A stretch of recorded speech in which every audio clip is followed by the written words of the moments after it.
ನಮಸ್ಕಾರ ಆತ್ಮೀಯರೇ, ಪ್ಲೀಸ್ ನನ್ನ ಚಾನಲನ್ನು ಸಬ್ಸ್ಕ್ರೈಬ್ ಮಾಡಿ. ಸುಧಾಮೂರ್ತಿ ಅವರು ಬರೆದ ಗುಟ್ಟೊಂದು ಹೇಳುವೆ ಎಂಬ ಕಥಾಸಂಕಲನವನ್ನು ಕೇಳಿ ಆನಂದಿಸಿ. ವಯಸ್ಸು ಬಂಧನವೇ. ನಮ್ಮೂರು ಶಿಗ್ಗಾಂವಿ. ನಾನು ಹೇಳುವ ಕತೆ 40 ವರ್ಷ ಹಿಂದಿನದು. ಆಗಿನ ಕಾಲದಲ್ಲಿ ಈಗಿನಂತೆ ಗಳಿಗೆಗೊಂದು ಬಸ್ಸು ಹುಬ್ಬಳ್ಳಿಯಿಂದ ಶಿಗ್ಗಾಂವಿಗೆ ಇರಲಿಲ್ಲ. ಈಗ ಶಿಗ್ಗಾಂವಿಯಲ್ಲೇ ಜನ ಇದ್ದುಕೊಂಡು ಹುಬ್ಬಳ್ಳಿಯಲ್ಲೇ ನೌಕರಿ ಮಾಡುತ್ತಾರೆ. ಶಿಗ್ಗಾಂವಿ ಮಲೆನಾಡಿನ ಸೆರಗಿನಲ್ಲಿ ಮಲಗಿದ್ದ ಪುಟ್ಟ ಊರು. ಆಗ ಬೆಳಗಿನ ವಾರ್ತಾಪತ್ರಿಕೆ, ಮಧ್ಯಾಹ್ನ ಇಂಗ್ಲಿಷ್ ಪತ್ರಿಕೆ, ಮರುದಿನ ಬರುವ ರೂಢಿ. ಸೋಮವಾರ ಪ್ರಕಟವಾಗುವ ಕರ್ಮವೀರ ನಮ್ಮೂರಿಗೆ ಬರುವುದು ಬುಧವಾರ ಮಧ್ಯಾಹ್ನವೇ. ನಾವೆಲ್ಲರೂ ಆ ವಾರಪತ್ರಿಕೆಗಾಗಿ ಜಾತಕ ಪಕ್ಷಿಯಂತೆ ದಾರಿ ಕಾಯುತ್ತಿದ್ದೆವು. ಆ ದಿನಗಳಲ್ಲಿ ತ್ರಿವೇಣಿ ಕನ್ನಡದ ಅತ್ಯುತ್ತಮ ಲೇಖಕಿಯರಲ್ಲಿ ಒಬ್ಬರಾಗಿದ್ದರು. ನನ್ನ ಅಭಿಪ್ರಾಯದ ಪ್ರಕಾರ ಇಂದಿಗೂ ತ್ರಿವೇಣಿಯವರು ಸರಸ ಸಾಹಿತ್ಯದಲ್ಲಿ ಅದ್ವಿತೀಯ ಲೇಖಕಿ ಎಂದೇ ಪರಿಗಣಿಸುತ್ತೇನೆ. ಅವರ ಬರವಣಿಗೆ ಎಂಥವನ್ನು ಓದಿಸುತ್ತದೆ. ಮಾನವನ ಮನೋವ್ಯಾಪಾರಗಳ ಕಂಗಟ್ಟನ್ನು ತಮ್ಮ ಕಾದಂಬರಿ ಮೂಲಕ ಸರಳವಾಗಿ ಬಿಡಿಸಿದ ಹೆಗ್ಗಳಿಕೆ ಕೇವಲ ತ್ರಿವೇಣಿಯವರಿಗೆ ಸಲ್ಲುತ್ತದೆ. ದುರ್ದೈವವಶಾತ್ ಅವರು ತಾರುಣ್ಯದಲ್ಲೇ ತೀರಿಹೋಗಿ ಕನ್ನಡ ಸಾಹಿತ್ಯಕ್ಕೆ ಅಪಾರ ಹಾನಿಯನ್ನುಂಟು ಮಾಡಿದರು. ಅವರು ತೀರಿಹೋಗಿ ಅನೇಕ ವರ್ಷಗಳಾದರೂ ಇಂದಿಗೂ ಅವರ ಕಾದಂಬರಿಗಳು ಸಾಕಷ್ಟು ಜನಪ್ರಿಯವಾಗಿದೆ. ಕಾಶಿಯಾತ್ರೆ ತ್ರಿವೇಣಿಯವರ ಒಂದು ಉತ್ತಮ ಕಾದಂಬರಿ. ಆಗ ಅದು ಧಾರಾವಾಹಿಯಾಗಿ ಕರ್ಮವೀರದಲ್ಲಿ ಬರುತ್ತಿತ್ತು. ಅದರ ಕಥಾನಾಯಕಿ ಒಬ್ಬ ಅಜ್ಜಿ.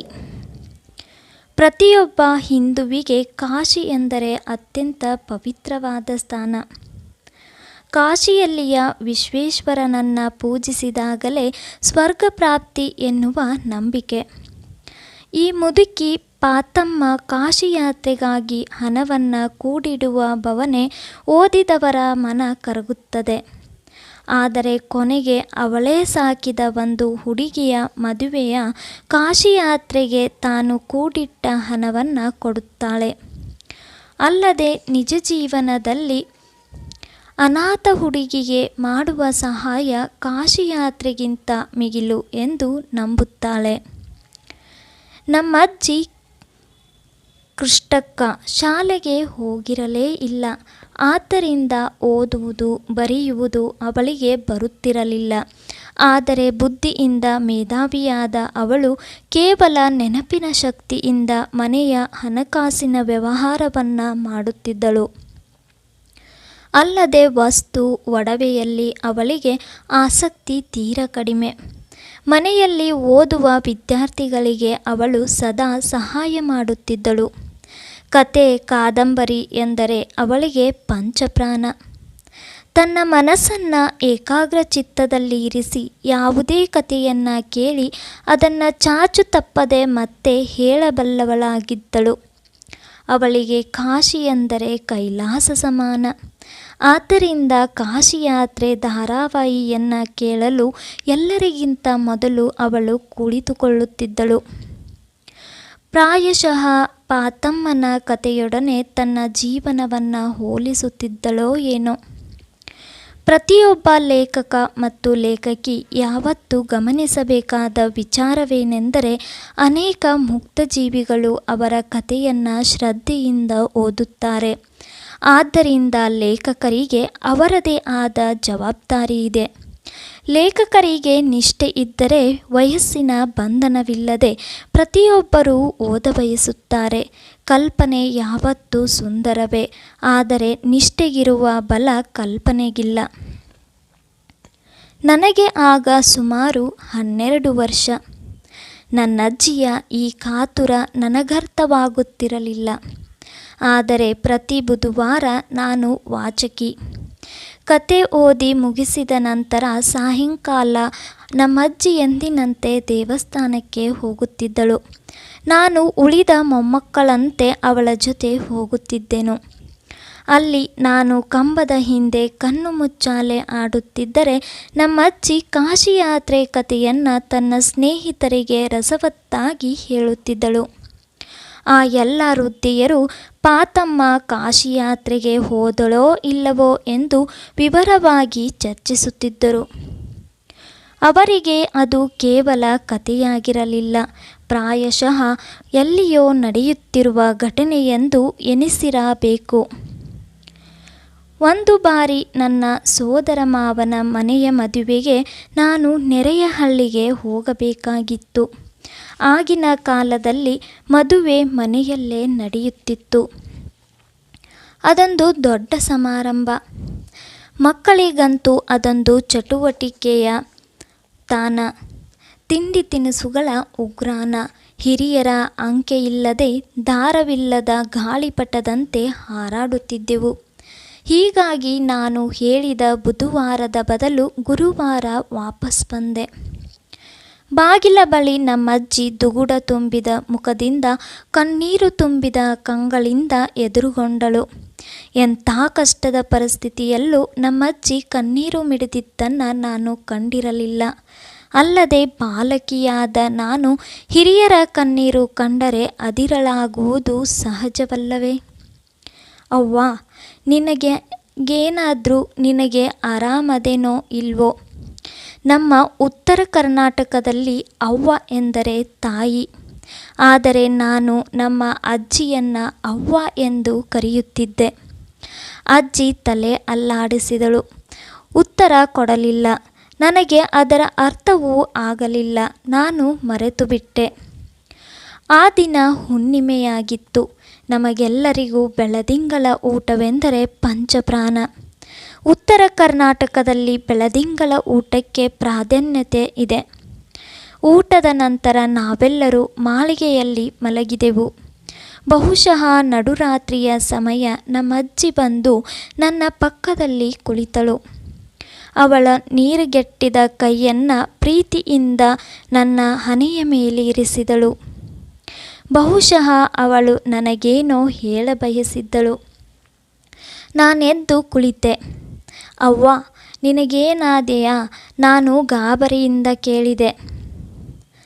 ನಾನು ಸಣ್ಣಾಕಿ ಇದ್ದಾಗ ನಮ್ಮವ್ವ ತೀರಿಕೊಂಡಳು. ಮನೆ ತುಂಬ ಜನ. ನಮ್ಮಪ್ಪ ದೊಡ್ಡ ವಕೀಲರು. ಅಲ್ಲಿನ ಆಗಿನ ಕಾಲನೂ ಬೇರೆಯೇ ಇತ್ತು. ಹೆಣ್ಣು ಮಕ್ಕಳ ಶಾಲೆಗೆ ಕಳಿಸೋದು ರೂಢಿನೇ ಇರಲಿಲ್ಲ. ನಾ ಒಂದೆರಡು ದಿನ ಶಾಲೆಗೆ ಹೋದೆ. ಯಾರೋ ಏನೋ ಅಂದರೂ ಶಾಲೆ ಬಿಟ್ಟೆ. ತಿರುಗಿ ಹೋಗಲೇ ಇಲ್ಲ. ಮನೆಯೊಳಗ ಸಹಿತ ಯಾರು ಇದರ ಬಗ್ಗೆ ವಿಚಾರ ಮಾಡಲೇ ಇಲ್ಲ. ಹಿಂಗೆ ಮುಂದೆ ಸಣ್ಣ ವಯಸ್ಸಿನಾಗ ಲಗ್ನ ಆಯಿತು. ಮಕ್ಕಳಾದ್ವು, ಮೊಮ್ಮಕ್ಕಳಾದ್ವು. ಸಂಸಾರದಾಗ ಜವಾಬ್ದಾರಿ ಬೆಳ್ಕೋತ ಹೋತು. ನನಗೆ ನಮ್ಮಜ್ಜಿ ಇದನ್ನೆಲ್ಲ ನನಗ್ಯಾಕೆ ಹೇಳುತ್ತಾರೆ ತಿಳಿಯಲಿಲ್ಲ. ಅದು ಹುಣ್ಣಿಮೆಯ ಮಧ್ಯರಾತ್ರಿಯಲ್ಲಿ ನನ್ನ ಆತ್ಮಕಥೆಯನ್ನು ಹೇಳುವ ಕಾರಣವೇನು? ನಾನು ನಮ್ಮಜ್ಜಿಯನ್ನು ತಾಯಿಯಂತೆ ಪ್ರೀತಿಸುತ್ತಿದ್ದೆ. ಅವಳ ಅಂತಃಕರಣದಲ್ಲಿ ಸದಾಕಾಲವೂ ಮುಳುಗಿರುತ್ತಿದ್ದೆ. ರೂಪವತಿಯಾದ ನಮ್ಮಜ್ಜಿ ನನಗೆ ದಿನಕ್ಕಿಂತ ಬೇರೆಯೇ ಕಂಡಳು. ಅವಳ ದುಃಖಪೂರಿತ ಮುಖ ಇಂದಿಗೂ ಕಣ್ಣಿಗೆ ಕಟ್ಟಿದಂತಿದೆ. ಅವಳು ನನ್ನಿಂದ ಏನೋ ಕೇಳಲು ಬಂದಿದ್ದಳು ತಿಳಿಯಲಿಲ್ಲ. ಆದರೂ ನಾನು ನನ್ನ ಪುಟ್ಟದಾದ ಹಸ್ತವನ್ನು ಅವಳ ಅಂಗೈಯಲ್ಲಿ ಇರಿಸಿ, ಅವ್ವ, ನೀ ಕಾಳಜಿ ಮಾಡಬೇಡ, ನಾನಿಂಗ ಸಹಾಯ ಮಾಡತೀನಿ. ಅದರ ನಾನು ಸಣ್ಣ ಹುಡುಗಿ, ಏನು ಸಹಾಯ ಮಾಡಲಿ? ಸೆರಗಿನಿಂದ ಮುಖ ಒರೆಸಿಕೊಳ್ಳುತ್ತಾ ನಮ್ಮಜ್ಜಿಗೆ ನನಗೆ ಹೇಳಿದಳು. ನಿನ್ನೆ ಬುಧವಾರ ಅಲ್ಲ, ಕರ್ಮವೀರ ಬಂತು. ನೀ ಮನ್ಯಾಗ ಇರಲಿಲ್ಲ, ಮತ್ಯಾರೂ ಓದಿರಲಿಲ್ಲ.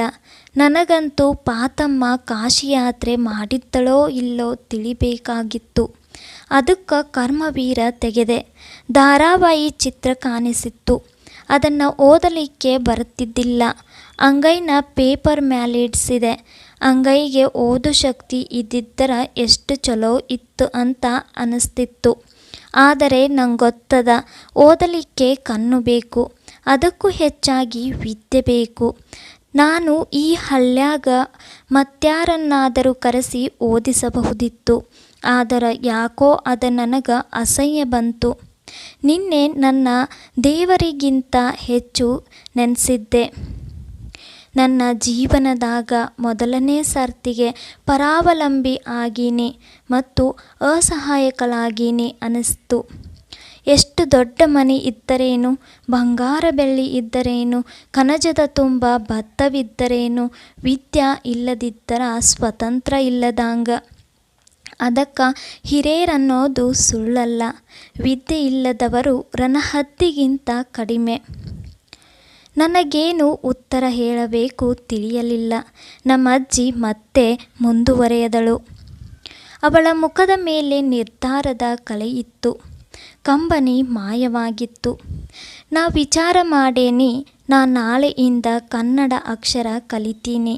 ನಾ ದಿನಕ್ಕಿಂತ ಲಘುನು ಹೇಳ್ತೀನಿ. ಮನೆ ಕೆಲಸ ಮುಗಿಸ್ತೀನಿ. ಕಲೀಲಿಕ್ಕ ವೇಳೆ ಬ್ಯಾರೆ ಮಾಡ್ತೀನಿ. ಪ್ರಯತ್ನ ಪಡ್ತೀನಿ. ಬರೋ ವರ್ಷ ನವರಾತ್ರಿಯಾಗ ಸರಸ್ವತಿ ಪೂಜಾ ದಿನ ಪುಸ್ತಕ ಓದಲಿಕ್ಕೆ ಬರಬೇಕು ಅಂತ ಗುರಿ ಇಟ್ಕೋತೀನಿ. ಗುರಿ ಇಲ್ಲ ಅಂದ್ರನ ಯಾವುದನ್ನು ಸಾಧಿಸಲಿಕ್ಕಾಗೋದಿಲ್ಲ. ನಾನು ವಿದ್ಯೆ ಕಲಿತು ಸ್ವತಂತ್ರ ಆಗ್ತೀನಿ. ಗಹಿಗಹಿಸಿ ನಗುವ ಸರದಿ ನನ್ನದಾಗಿತ್ತು. ಅವ್ವ, ನೀನು ಅಕ್ಷರ ಕಲಿಬೇಕಂತ ನಿನ್ನ ಕೂದಲೆಲ್ಲ ಬೆಳ್ಳಗಾದಾಗ ಚರ್ಮವೆಲ್ಲ ಸುಟ್ಟಕ್ಕಿದೆ. ಚಾಳೀಸು ಬೇರೆ ಹಾಕೋತಿ. ಅಲ್ಲವ್ವ, ಅಡುಗೆ ಮನ್ಯಾಗ ಎಷ್ಟು ಕೆಲಸ. ನಾನು ಬಾಲಿಶತನದಿಂದ ಅವಳನ್ನು ಚೇಷ್ಟೆ ಮಾಡಿದೆ. ಅವ್ವ ಸಿಟ್ಟಿಗೇಳಲಿಲ್ಲ, ಬದಲು ನಸುನಕ್ಕಳು. ಜೀವನದೊಳಗ ಛಲ ಒಂದೇನಾದ್ರೂ ಮಾಡಬೇಕಂದ್ರ ಅದಕ್ಕೆ ವಯಸ್ಸಿನ ಬಂಧನ ಇಲ್ಲ. ಎಲ್ಲಿ ಮನಸ್ಸದಲ್ಲಿ ಮಾರ್ಗ. ಮರುದಿನದಿಂದ ನಾನು ಶಿಕ್ಷಕಿಯಾದೆ. ಅಜ್ಜಿ ನನ್ನ ವಿದ್ಯಾರ್ಥಿಯಾದಳು. ಬಹುಶಃ ಗುರುವಿಗಿಂತ ವಿದ್ಯಾರ್ಥಿಯೇ ಹೆಚ್ಚು ಜಾಣಳಿದ್ದಳು. ನಾನು ಅತಿ ಉತ್ಸಾಹದಿಂದ ಅವಳಿಗೆ ಎಣ್ಣೆ ಇಲ್ಲದಷ್ಟು ಹೋಮ್ವರ್ಕ್ ಕೊಡುತ್ತಿದ್ದೆ. ಮುಂದಾಗುವ ಘಟನೆಯನ್ನು ಕಾಲ ನನಗಾಗಲೇ ತೋರಿಸುತ್ತಿತ್ತು. ಭವಿಷ್ಯದಲ್ಲಿ ನಾನು ಕಂಪ್ಯೂಟರ್ ಸೈನ್ಸ್ ಅಧ್ಯಾಪಕಿಯಾಗಿ ಸಾವಿರಾರು ಜನರಿಗೆ ಪಾಠ ಹೇಳಿದೆ. ದಸರಾ ಹಬ್ಬ ಎಂದಿನಂತೆ ಬಂದಿತು. ಅಷ್ಟರಲ್ಲಿ ಕಾಶಿಯಾತ್ರೆ ಧಾರಾವಾಹಿ ಮುಗಿದು ಹೋಗಿತ್ತು. ಆ ಪುಸ್ತಕವು ಪ್ರಕಟಣೆಯಾಗಿ ಮಾರುಕಟ್ಟೆಗೆ ಬಂದಿತ್ತು. ನಾನು ನನ್ನ ಹತ್ತಿರವಿರುವ ಪುಡಿಗಾಸಿನಲ್ಲಿ ಆ ಕಾದಂಬರಿಯನ್ನು ಕೊಂಡು ತಂದೆ. ಸರಸ್ವತಿ ಪೂಜೆಯ ದಿನ ನಾವಿಬ್ಬರು ಸರಸ್ವತಿಯ ಪಟವನ್ನು ಪೂಜಿಸಿದೆವು. ನಂತರ ನಮ್ಮಜ್ಜಿ ದೇವರ ಎದುರಿಗೆ ಮಣೆ ಹಾಕಿ ನನ್ನನ್ನು ಕೂಡಿಸಿದಳು. ತಟ್ಟೆಯಲ್ಲಿ ಹಣ್ಣು ಮತ್ತು ನನಗೊಂದು ಫ್ರಾಕಿನ ಬಟ್ಟೆ ಇಟ್ಟು ಕೊಟ್ಟಳು. ಆದರೆ ಅನಿರೀಕ್ಷಿತವಾಗಿ ಒಂದು ಘಟನೆ ನಡೆಯಿತು. ನನ್ನಜ್ಜಿ ನನ್ನ ಕಾಲು ಹಿಡಿದು ನಮಸ್ಕರಿಸಿದಳು. ವಿದ್ಯುತ್ ಆಘಾತವಾದಂತೆ ಆಯಿತು ನನಗೆ. ಹಿರಿಯರು ಎಂದಾದರೂ ಕಿರಿಯರ ಕಾಲನ್ನು ಮುಟ್ಟಬಹುದೇ? ಶತಶತಮಾನಗಳಿಂದ ಕಿರಿಯರು ಹಿರಿಯರ ಕಾಲವನ್ನು ಮುಟ್ಟಿದಾಗ ಅವರಿಗೆ ಆಶೀರ್ವದಿಸುತ್ತಾರೆ. ಅದೇ ಶ್ರೇಯಸ್ಸಲ್ಲವೇ? ಅದು ನಮ್ಮಜ್ಜಿಗೂ ಗೊತ್ತು.